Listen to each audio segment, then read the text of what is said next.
Malevolent, I just watched Malevolence 3, so it was kind of funny. I watched Malevolent and Malevolence back to back. Malevolent is a Netflix movie that I had put off for a while because everyone hated it. And so usually when everyone hates something, I go into it and I find enjoyment in it, and I come out and I'm like, you guys are all crazy. And I definitely thought that was going to be the case here about 30, 45 minutes into this movie. I was like, this is not bad. This is actually pretty decent. Like, I like the characters. I like the setup. I like, it's well done. It's got some effective creepiness to it. It's got, whatever.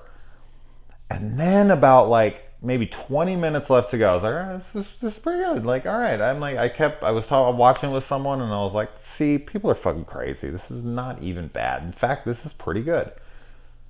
That last 20 minutes was rough, man. Really rough. It was just like one of those things where things are smoothly sailing and everything's going well, and then a tidal wave just comes and you're like, oh shit, and it like sinks the whole project.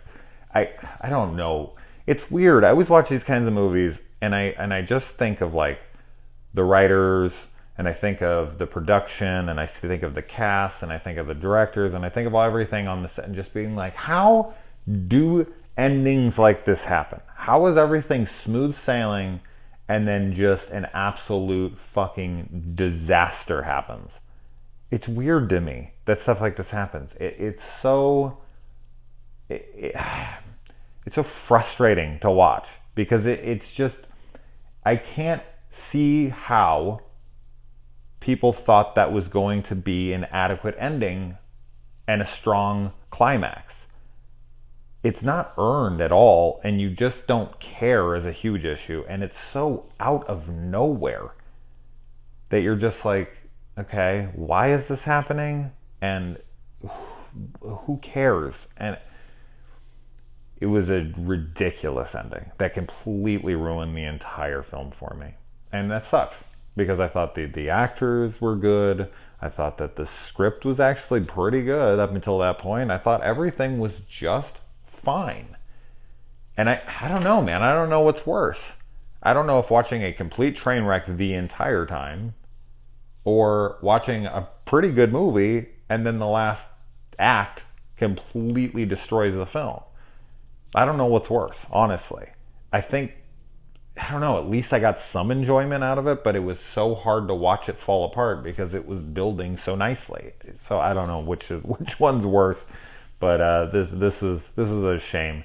And what also was a shame about it is I do like enjoying movies, obviously, but I also like sticking up for films that everyone hates. And this is a Netflix film. And, another movie this year that was done by Netflix that everyone hated on, but I went into it before anyone had seen it. I literally watched it at midnight, which was The Open House. And I watched it and I loved it. And I got off of that and I went online and every single person hated. Not just like, that was whatever, or that was like I felt like that movie had killed their mother. That's how fucking much they hated the film. It was ridiculous. It's like that film of the year, that and like Truth or Dare and Slender Man. I think that's the trio of films that everyone despised this year. And, yeah, none of those are anywhere near as bad as people are claiming. But I actually loved Open House, so that shows you how much my taste sucks, I suppose. But yeah, this one is a total waste of time. Total waste of time. I wouldn't bother, but there's going to be people out there, of course, who enjoy it. I wouldn't recommend it, obviously. Oh well. All right. Well, for me, Netflix is kind of 50-50 with their horror. So that's not bad. All right, guys.